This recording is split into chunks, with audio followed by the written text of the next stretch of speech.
2019ರಿಂದ 2023 ತನಕ ನಾವು ಮಾತಾಡ್ದಂಗೆ ಈ ದೇಶದಲ್ಲಿ, ಈ ರಾಜ್ಯದಲ್ಲಿ ಮುಸ್ಲಿಮರ ಅಸ್ಮಿತೆ, ಅವರ ಅಸ್ತಿತ್ವ, ಬದುಕು, ವೃತ್ತಿ, ಊಟ, ಅವರ ಸಂಸ್ಕೃತಿ ಎಲ್ಲದರ ಮೇಲೂ ನಿರಂತರ ದಾಳಿ ನಡೀತು. ಮತ್ತು ಹಾಗೂ ಅವರು ಪೂಜಿಸುವ ಅವರ ದೈವಸ್ಥಾನಗಳ ಅವರ ಶ್ರದ್ಧಾ ಕೇಂದ್ರಗಳ ಮೇಲೂ ಕೂಡ ದಾಳಿ ನಡೀತು. ಅಂಥ ಅತಿದೊಡ್ಡ ಶ್ರದ್ಧಾ ಕೇಂದ್ರದ ಮೇಲೆ ನಡೆದಂಥ ದಾಳಿ ಬಾಬಾ ಬುಡನ್ ದರ್ಗಾದಲ್ಲಿ ಅಂತ ನಿಮಗೆ ಗೊತ್ತಿದೆ.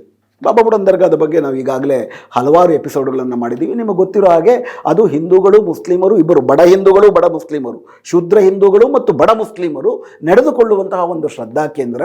ಹಿಂದೂಗಳು ಅದನ್ನು ದತ್ತಾತ್ರೇಯ ಅಂತ ಭಾವಿಸ್ಕೊಳ್ತಿದ್ರು. ಅದು ಮೂಲಭೂತವಾಗಿ ಶ್ರೀ ಗುರು ದತ್ತಾತ್ರೇಯ ಬಾಬಾ ಬುಡನ್ ದರ್ಗಾ, ಅಲ್ಲಿ ದಾದಾ ಹಯಾತ್ ಮೀರ್ ಕಲಂದರ್ ಅನ್ನುವಂತಹ ಸೂಫಿ ಸಂತನ ನೆನಪಿನಲ್ಲಿ ಕಟ್ಟಿರುವಂತಹ ದರ್ಗಾ. ಇಬ್ಬರು ಕೂಡ ಅದಕ್ಕೆ ನಡ್ಕೊಳ್ತಾ ಇದ್ದರು.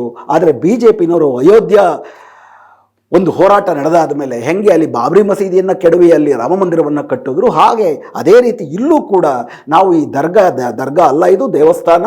ಟಿಪ್ಪು ಸುಲ್ತಾನ್ ಕಾಲದಲ್ಲಿ ಇದನ್ನು ಅಕ್ರಮವಾಗಿ ಕಟ್ಟಿಬಿಟ್ಟಿದ್ದಾರೆ ಇಲ್ಲಿ ದರ್ಗಾವನ್ನು. ನಾವು ಇದನ್ನು ಕೆಡವಿಬಿಟ್ಟು ಇದನ್ನು ದತ್ತ ದೇವಸ್ಥಾನ ಮಾಡ್ತೀವಿ. ಹಾಗೂ ಈ ಚಿಕ್ಕಮಗಳೂರನ್ನು ಭಾರತದ ಎರಡನೇ ಅಯೋಧ್ಯ ಮಾಡ್ತೀವಿ, ಬಾಬಾ ಬುಡನ್ ದರ್ಗಾವನ್ನು ಎರಡನೇ ಅಯೋಧ್ಯ ಮಾಡ್ತೀವಿ, ಕರ್ನಾಟಕವನ್ನು ಎರಡನೇ ಗುಜರಾತ್ ಮಾಡ್ತೀವಿ ಅಂತಲೇ ಚಳುವಳಿ ಕಟ್ಟಿದ್ರು. ಆ ಚಳುವಳಿಯಿಂದ ರಾಜಕೀಯವಾಗಿ ಹಲವಾರು ಲಾಭಗಳನ್ನು ಮಾಡಿಕೊಂಡ್ರು.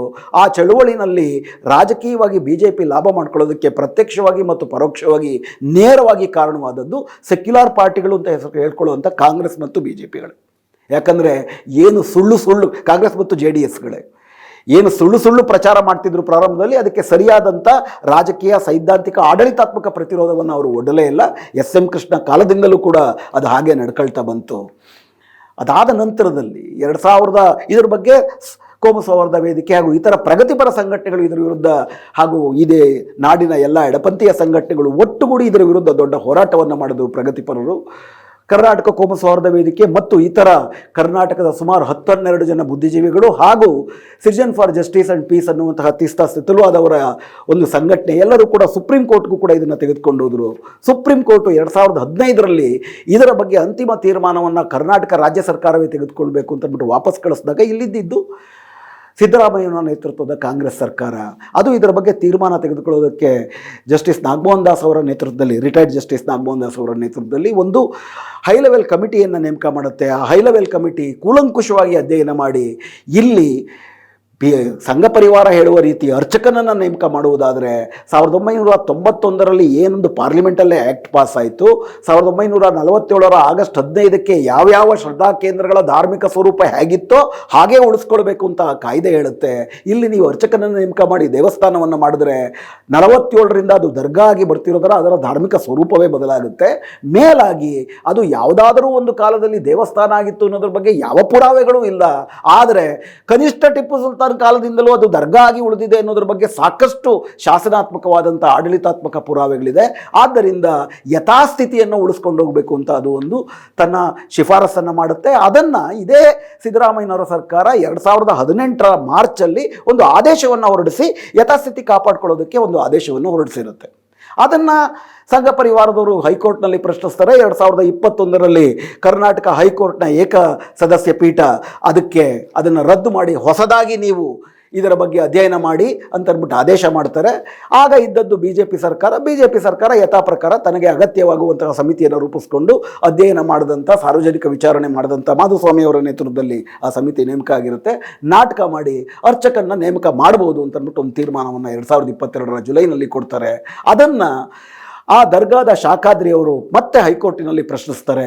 ಹೈಕೋರ್ಟಿನ ದ್ವಿಸದಸ್ಯ ಪೀಠದಲ್ಲಿ ಯಥಾಸ್ಥಿತಿ ಉಳಿಸ್ಕೊಳ್ಬೇಕು, ಅರ್ಚಕರನ್ನ ನೇಮಕ ಮಾಡೋದರಲ್ಲಿ ಯಾವುದೂ ತಪ್ಪಿಲ್ಲ ಅಂತ ಹೇಳಿದಾಗ ಸುಪ್ರೀಂ ಕೋರ್ಟಲ್ಲೂ ಪ್ರಶ್ನಿಸ್ತಾರೆ. ಸುಪ್ರೀಂ ಕೋರ್ಟು 2024ರ ಜನವರಿನಲ್ಲಿ ಮತ್ತೆ ಕರ್ನಾಟಕ ಸರ್ಕಾರಕ್ಕೆ ನೀವು ಇದರ ಬಗ್ಗೆ ಅಂತಿಮ ತೀರ್ಮಾನ ತೆಗೆದುಕೊಳ್ಳಿ ಅಂತಂದ್ಬಿಟ್ಟು ವಾಪಸ್ ಕಳಿಸ್ತಾರೆ. 2024ರಲ್ಲಿ ಇದ್ದದ್ದು ಮತ್ತೆ ಸಿದ್ದರಾಮಯ್ಯನವರ ನೇತೃತ್ವದ ಸರ್ಕಾರ. 2024ರಿಂದ 2025 ತನಕ ಇದರ ಬಗ್ಗೆ ಯಾವುದೇ ನಿಲುವನ್ನು ಕೂಡ ಸಿದ್ದರಾಮಯ್ಯನವರ ಸರ್ಕಾರ ತೆಗೆದುಕೊಳ್ಳೋದಿಲ್ಲ. ಮತ್ತೆ ಶಾಖಾದ್ರಿ ಈ ವಿಳಂಬವನ್ನು ಪ್ರಶ್ನಿಸಿದಾಗ 2025ರ ಫೆಬ್ರವರಿ ಒಳಗಡೆ ನೀವು ಇದರ ತೀರ್ಮಾನ ತೆಗೆದುಕೊಳ್ಬೇಕು ಅಂತ ಒಂದು ಆದೇಶ ಬಂದಾಗ ಮತ್ತೆ ಗಡಿಬಿಡಿನಲ್ಲಿ ಒಂದು ಕ್ಯಾಬಿನೆಟ್ ಸಬ್ ಕಮಿಟಿಯನ್ನು ಮಾಡ್ತಾರೆ. ಆ ಕ್ಯಾಬಿನೆಟ್ ಸಬ್ ಕಮಿಟಿ ಮಾಡುವ ಅಗತ್ಯವೇ ಇರಲಿಲ್ಲ. ಯಾಕಂತಂದರೆ ಇದೇ ಸರ್ಕಾರ ನಾಗಮೋಹನ್ ದಾಸ್ ನೇತೃತ್ವದ ಸಮಿತಿಯಲ್ಲಿ ಈಗಾಗಲೇ ಅಧ್ಯಯನ ಮಾಡಿ ಒಂದು ನಿಲುವಿಗೆ ಬಂದಿತ್ತು. ಹೊಸದಾಗಿ ಬೆಳಕಿಗೆ ಬಂದಂತಹ ಯಾವುದೇ ವಿಶೇಷ ಸಂಗತಿಗಳು ಕೂಡ ಅದರಲ್ಲಿ ಇರಲಿಲ್ಲ. ಆದ್ದರಿಂದ ನಾಗಮೋಹನ್ ದಾಸ್ ಸಮಿತಿ ವರದಿಯನ್ನು ನಾವು ಎತ್ತಿಡಿತೀವಿ ಅಂತ ಹೇಳಿದ್ರಾಗಿತ್ತು ಅವ್ರಿಗೆ ಬದ್ಧತೆ ಇದ್ದಿದ್ದರೆ. ಬಾಬಾ ಬುಡನ್ ದರ್ಗಾದ ಸೌಹಾರ್ದ ಕ್ಷೇತ್ರವನ್ನು ಉಳಿಸ್ಕೊಳ್ಬೇಕು ಅನ್ನೋ ಬದ್ಧತೆ ಕಾಂಗ್ರೆಸ್ ಸರ್ಕಾರಕ್ಕಿದ್ರೆ ಹೆಂಗೆ ಮಾಡಬೇಕಾಗಿತ್ತು. ಇನ್ಫ್ಯಾಕ್ಟ್ ಇದ್ರ ಬಗ್ಗೆ ಹೋರಾಟ ಮಾಡ್ತಿದ್ದಂಥವರು ಕೂಡ ಕ್ಯಾಬಿನೆಟ್ ಸಬ್ ಕಮಿಟಿಯನ್ನು ಕೂಡ ಭೇಟಿ ಮಾಡಿ ದಾಖಲೆಗಳ ಸಮೇತ ಹೇಗೆ ಇದು ಒಂದು ದರ್ಗಾಗೆ ಉಳಿದಿದೆ ಅಂತ ಹೇಳಿದ್ದು ಮಾತ್ರ ಅಲ್ದಿರ 1991 ಕಾಯ್ದೆಗೆ ಹೆಂಗೆ ಉಲ್ಲಂಘನೆ ಆಗುತ್ತೆ ಇಲ್ಲಿ ಅರ್ಚಕರನ್ನ ನೇಮಕ ಮಾಡಿದ್ರೆ ಅನ್ನೋದನ್ನು ಕೂಡ ಮನವರಿಕೆ ಮಾಡಿಕೊಟ್ಟಿದ್ದರು.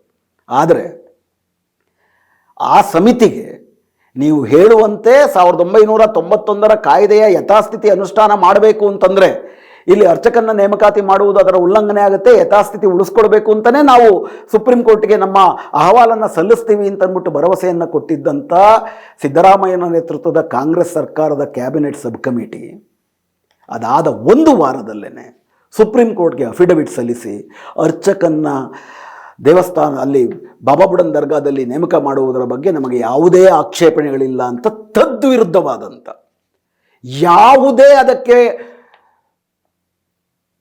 ಸಮರ್ಥನೆಗಳು ಏನೂ ಇಲ್ಲದಿರ ಏಕಾಏಕಿ 1 ವಾರದಲ್ಲಿ ತನ್ನದೇ ನಿಲುವನ್ನು 2018ರಲ್ಲಿ ಕೂಲಂಕುಷವಾಗಿ ಅಧ್ಯಯನ ಮಾಡಿ ನಾಗಮೋಹನ್ ದಾಸ್ ಕೊಟ್ಟಂಥ ವರದಿಯನ್ನೇ ತಲೆಕೆಳಗಾಗಿ ಮಾಡಿ ಆ ವರದಿಯನ್ನು ತಲೆಕೆಳಗಾಗಿ ಮಾಡುವುದಕ್ಕೆ ಯಾವುದೇ ಹೊಸ ಪುರಾವೆ ಸಾಕ್ಷಿಗಳನ್ನು ಕೂಡ ಕೊಡದಿರ ಈ ನಾಡಿನ ಸೌಹಾರ್ದ ಪ್ರಿಯ ಜನರಿಗೆ ಮತ್ತು ಬಾಬಾ ಬುಡನ್ ದರ್ಗಾಗೆ ನಡೆದುಕೊಳ್ಳುತ್ತಿದ್ದಂಥ ಸಮುದಾಯಕ್ಕೆ ದ್ರೋಹವನ್ನು ಬಗೆದು ಸುಪ್ರೀಂ ಕೋರ್ಟ್ಗೆ ಸಂಘ ಪರಿವಾರಕ್ಕೆ ಏನು ಬೇಕಾಗಿತ್ತೋ ಅದಕ್ಕೆ ಪೂರಕವಾದಂಥ ವರದಿಯನ್ನು ಕೊಟ್ಟಿದ್ದಾರೆ. ಇವತ್ತು ಬಾಬಾ ಬುಡನ್ ದರ್ಗಾ ಕಾಂಗ್ರೆಸ್ ಸರ್ಕಾರದ ಸಹಕಾರದೊಂದಿಗೆ ಇನ್ನೊಂದು ಬಾಬರಿ ಮಸೀದಿಯಾಗಿ ಅಲ್ಲಿ ಸೌಹಾರ್ದ ಕ್ಷೇತ್ರದ ಹನನ ಆಗ್ತಾ ಇದೆ, ಅಂತ್ಯ ಆಗ್ತಿದೆ. ಈ ಅತಿ ಘೋರವಾದಂಥ ಸಾಮಾಜಿಕ ಅನ್ಯಾಯಕ್ಕೆ ನೇರವಾಗಿ ಹೊಣೆಗಾರರು ಸಿದ್ದರಾಮಯ್ಯನವರ ಸರ್ಕಾರ. ಸಿದ್ದರಾಮಯ್ಯನವರ ವೈಯಕ್ತಿಕವಾಗಿ ಇದರಲ್ಲಿ ಏನಿತ್ತು ಅನ್ನೋದು ಇಮ್ಮೆಟೀರಿಯಲ್.